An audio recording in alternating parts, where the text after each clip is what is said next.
Olá, meu nome é André Figueira Fernandes, eu sou acadêmico do curso de Letras da Unijuí, desse componente curricular Seminário Integrador 6, História Moderna e Literatura.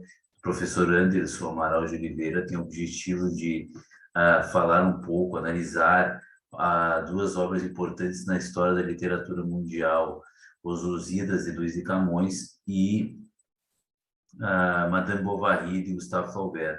Esse trabalho em parceria com a minha colega Denise. Ela falará sobre os Lusíadas e eu, inicialmente, falarei sobre Madame Bovary. Então, já indo direto ao assunto, para não prolongar muito, né? Porque o tempo é curto, eu vou falar sobre a obra Madame Bovary, do autor Gustave Flaubert, que teve a primeira publicação feita em 15 de dezembro de 1856, em forma de folhetim, e a publicação em forma de volume em 1857, o que foi o ano oficial do lançamento dela, né? O romance, ele conta no enredo a história de Emma, uma jovem sonhadora criada no campo, que tem muitos sonhos e realizações nos romances que estão baseados na sua literatura sentimental que ela tinha, né?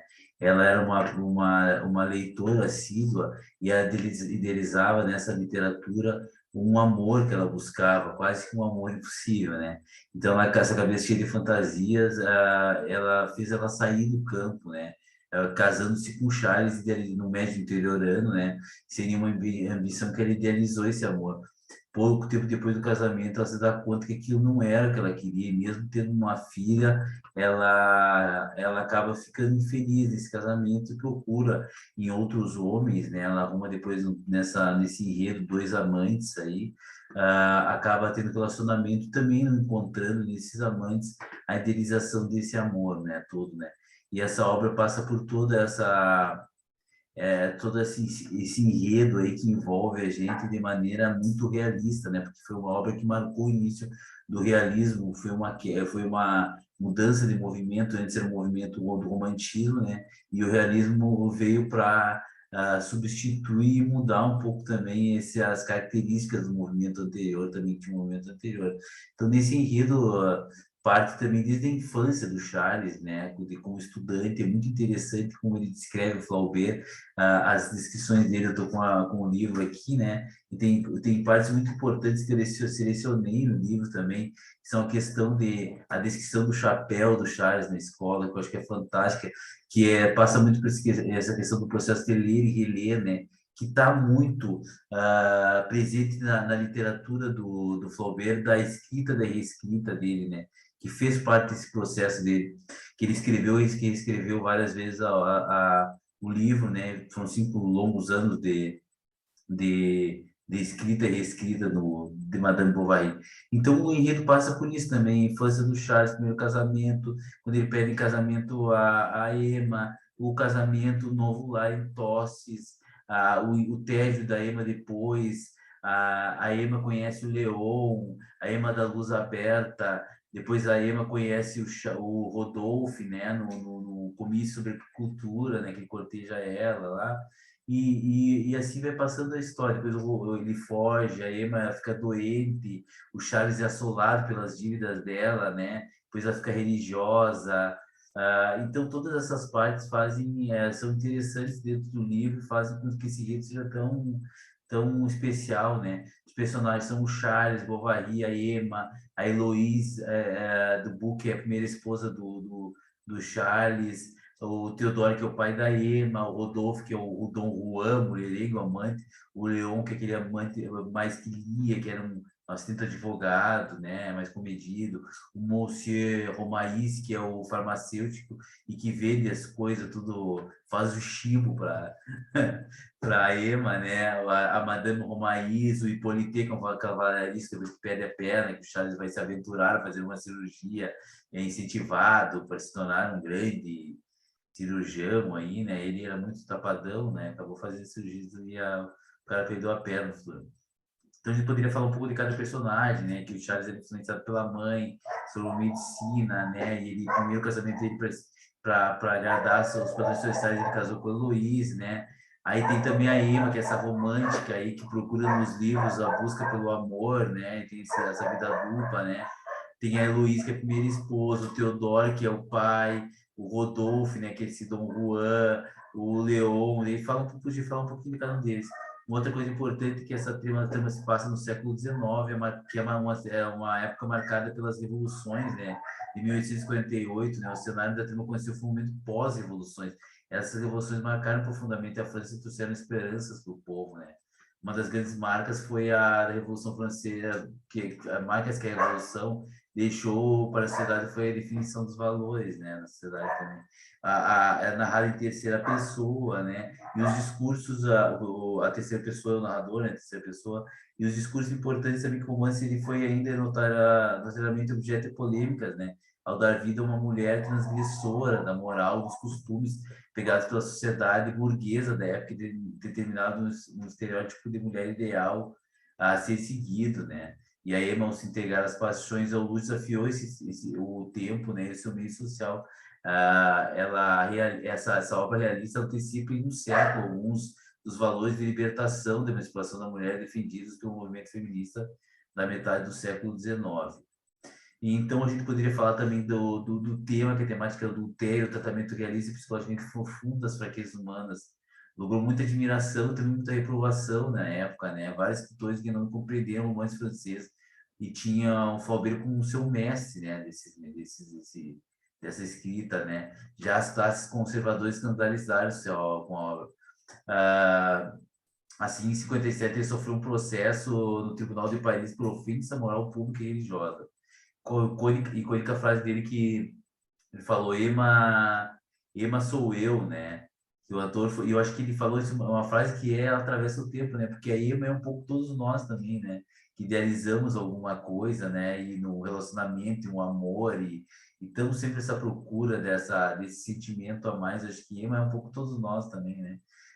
Nós também somos pessoas que buscamos essa idealização dos nossos sonhos, né? E nunca encontramos, na verdade. Estão sempre nessa busca, né? Então, ele sofreu esse processo, é uma obra que também faz duras críticas ao clero e à sociedade burguesa, né? Que eram com temas intoleráveis na época, né? Outros símbolos interessantes com outras questões no texto, que tem uma crítica social, né? Essa obra perspectiva o isolamento claro do autor à classe burguesa, a qual ele fazia parte também, sem negar, né?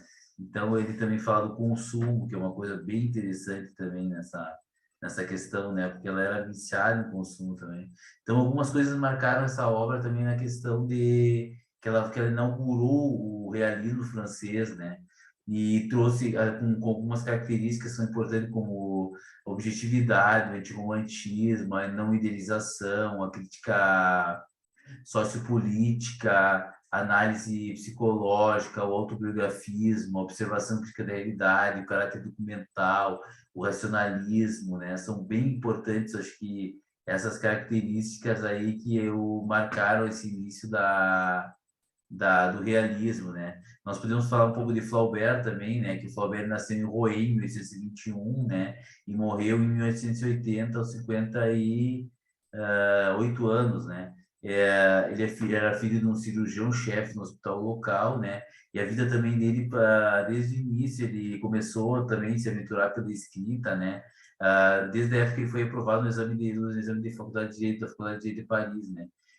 E o seu pai se opunha a essas aspirações artísticas, né? E ele sofreu uma série de tragédias entre 1854 e 1851, quando ele começou a escrever a obra, que foram a morte da irmã, do pai, o cunhado enlouqueceu, depois da morte da irmã, a irmã morreu de febre puerperal, né?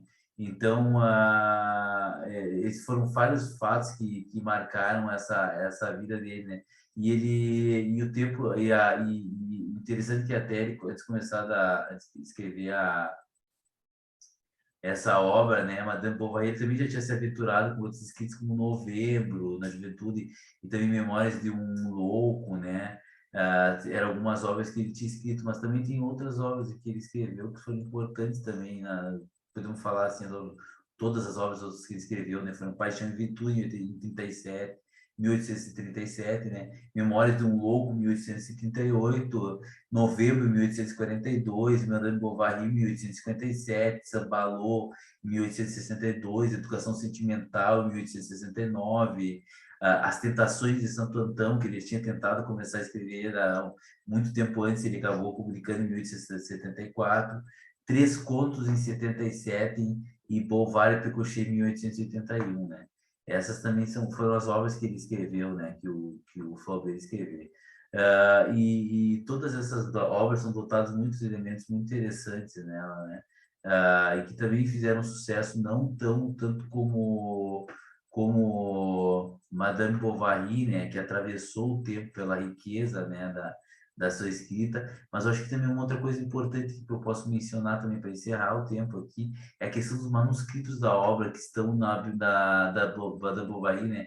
Que estão na biblioteca de Rouen, na cidade natal do autor, né? E também estão disponíveis na internet digitalmente, né?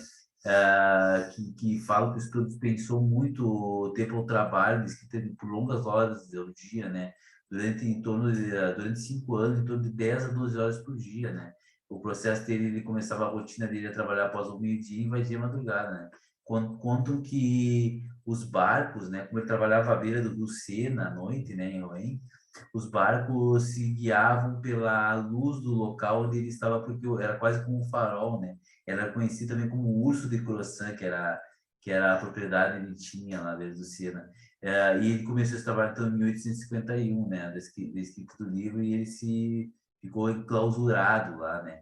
O processo de produção da Madame Bovary passa também pela relação de correspondência do autor com a sua amante, a Louise Collet, que morava em Paris, né? Flaubert escrevia muito para ela, discutia acerca do processo. Essa relação de correspondência é um comportamento literário da época, também é importante falar, que começa no século XVIII, uma vez que a organização de alguém que se diz escritor passava pela correspondência no momento que ele estava inserido nesse circuito, né, de autores e escritores, porque nessa época a troca de informações se dava dessa forma, né, o encontro de salões, espaços públicos, pois não existiam outros meios para se relacionar, né? A correspondência com a mãe, então, até o rompimento, ela é muito importante para o conhecimento acerca do processo de trabalho do Flaubert, né? Nessa troca de cartas, ele descreve de forma orgânica como se deu esse processo, né? Por exemplo, hoje só consegui escrever uma página, 13 páginas em uns meses. Ele vai falando com a, com a Louise Colette, essa amante dele, né? É engraçado também com essa relação de amante dele, porque ela era muito diferente dele, né? A Louise Colette, né? Do que ele era, o jeito ela não entendia muito esse processo de enclausuramento dele, né? Que ele era um cara avesso a essas grandes públicos e coisa, né? A correspondência, quando ele escreveu Madame Bovary, ele tinha quase 30 anos, é um fato importante, que na época era quase que um senhor, né? Mas a primeira publicação com o pseudônimo dele foi com uma brincadeira aos 16 anos de idade. O primeiro grande trabalho que ele começou a escrever foi A Tentação de Santo Antão, só que ela ficou, os amigos não gostaram na época, e ele deixou de lado, né, por reprovação dele, fez uma viagem ao Oriente, uma grande viagem, que era a viagem da época, era o Oriente, né, quando ele retornou, aí depois de um tempo ele começou a se dedicar, né, ele que fez essa obra atravessar o tempo, né, pela simetria, o rigor, a totalização e clausuramento também, né, uma coisa que ele fala que ele reivindica a primazia da frase como unidade mínima do romance, né, ele se dedica muito a essa questão da escrita perfeita mesmo, do trabalho, né, da escrita e reescrita, né? Então esse clausuramento ele está muito ligado a esse trabalho contínuo, né, mecânico, muito mais do que uma inspiração, né, de uma grande ideia.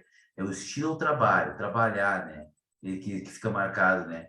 Ele trabalha quase que de maneira escolar, né? É importante saber que nessa época na França, desde o início da escola pública obrigatória laica é geral, né? Para todos, eles começam a sistematizar a produção de pensamento e a moldar isso. Todos fazem o que eles chamam de plano detalhado, que vai ser desenvolvido depois por Flaubert, que faz esse plano para escrever a obra, né? E ele cria o termo roteiro, né? Que será usado posteriormente no cinema, a palavra francesa é scénario, né? E ele escreve e escreve, ele muda a visão de tudo, que é inspiração, né, que demonstra que precisa de um trabalho árduo por trás da escrita, né? Ele agrega o valor trabalho à literatura, o que não existia antes, né? Até o romantismo, o escritor era um escritor inspirado, que necessitava ter algo diferente do ser humano, como para justificar o seu lugar como artista, né? Já o Flaubert está inserido nesse meio burguês que valoriza, que necessita de um trabalho para ser valorizado, né? Alguma coisa, qualquer coisa que tu faça Uma outra coisa importante é a relação com outros escritores, né? Ele era amigo e apadrinhado da escritora George Sand, que é, na verdade, um pseudônimo. Ela era uma mulher que escrevia, né? Ela foi amante de Chopin e ela organizava em torno de si a inteligência francesa da época. Era uma mulher muito inteligente, né? À toa que era amante de Chopin, né? Ela tem uma relação que se orgulha muito, ele tem também uma relação que se orgulha muito nisso, que é com o Victor Hugo, depois ele rompe com o Victor Hugo, né? Essa relação. Ele problema que não gosta de Balzac, mas ele, no fundo, o Balzac aparece na escrita dele, e é engraçado que o Balzac morre no ano acho que do início do processo da Madame Bovary, né? E ele também foi uma espécie de mentor para o Maupassant, que também viveu de 850 a 893. Ele foi um leitor também de Shakespeare, Cervantes, porque Cervantes aparece muito na obra, né? Don Quixote, na Ema, né? Ele era um leitor, lia muito, muito, muito Cervantes. E eu acho que outra coisa importante também é que ele era um grande leitor, ele lia geografia, história, música, análise de psiquiatria. Ele era um grande leitor, sempre foi um grande leitor. Isso também fez ele ser esse grande escritor que ele foi, né? Eu acho que é isso aí, professor. Essa são, acho que os fatos que são importantes e deve ter muitos outros, né? Eu achei muita coisa na internet interessante dele, e uma das coisas interessantes é um trabalho que fala sobre a correspondência, né, dele, que ele mantinha com a amante Luiz Collet, né? Que traz uma riqueza muito grande que falamos desse processo dele de escrita do Madame Bovary, né? Que é, eu acho que por causa dessa correspondência você consegue ter tantos detalhes também desse processo de escrita, que é um processo árduo, né? Dedicado, né? E por isso que essa obra atravessou o tempo na literatura e até hoje é estudada e existem várias interpretações, né? E várias ideias, né? Do que ele queria dizer também com essa obra, mais, né? Acho que é bem interessante. Cada vez que tu lê Madame Bovary, tu tem uma interpretação, tu agrega novas ideias, né? Tu tira novos ensinamentos dessa obra tão contemporânea que foi, apesar de ser escrita no 1850 a 1956, 57. Professor, obrigado pela atenção e até a próxima.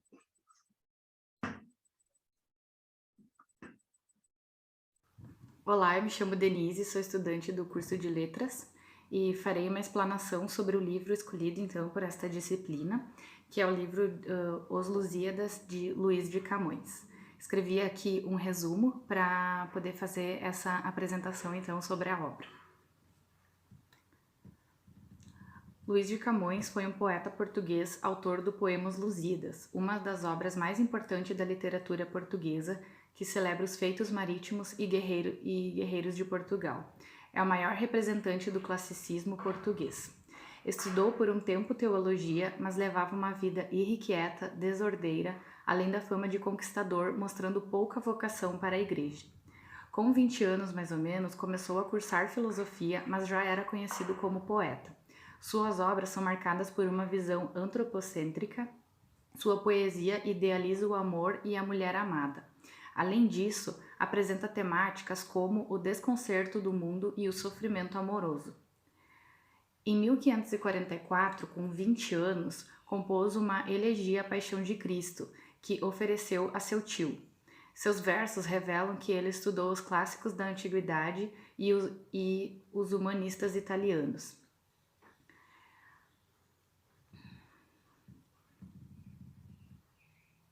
Nessa época, a intelectualidade nacional era incentivada, sobressaindo-se escritores, pensadores e poetas como Sá de Miranda e o próprio Camões.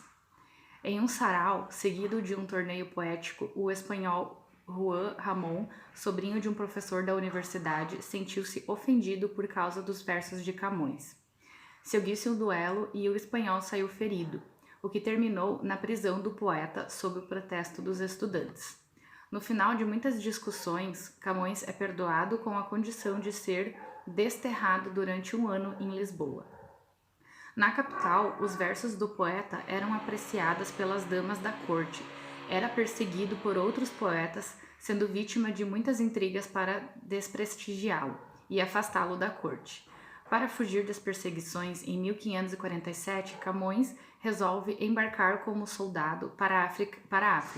Serviu 2 anos em Celta, combateu contra os mouros e durante uma briga perdeu o olho direito. Assim viveu ao todo 17 anos em terras estrangeiras, de 1553 a 1570. Camões viveu e compôs suas obras na era classicista.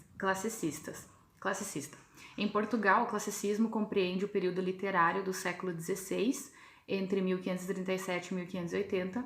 O classicismo corresponde a um movimento artístico-cultural que ocorreu durante o período do Renascimento, a partir do século XV na Europa. O nome do movimento, que marca o fim da Idade Média e o início da Idade Moderna, faz referências aos modelos clássicos greco-romano. O nome do movimento marca o fim... já dessa parte. Camões escreveu centenas de poetas entre sonetos, éclogas, canções, redondilhas, elegias, epístolas, oitavas e odes. É um autor de peça de teatro Eu Rei Seleuco, Anfitriões e Filodemo. Além, é claro, do seu poema épico Os Lusíadas. No entanto, somente esse último foi publicado em vida. Entre os estilos mais ousados na época do classicismo estão a busca pelo equilíbrio, pureza e rigor da forma, juntamente com a perfeição e o senso de proporção. O tema mais comum utilizado para produzir uma obra classicista era o antropocentrismo, ou seja, a colocação do homem no centro do universo. O pensamento filosófico e as reflexões eram voltadas para a valorização do homem e do seu objetivo no mundo, seu lugar no universo. O conceito de carpe diem também foi bastante usado na concepção das obras classicistas.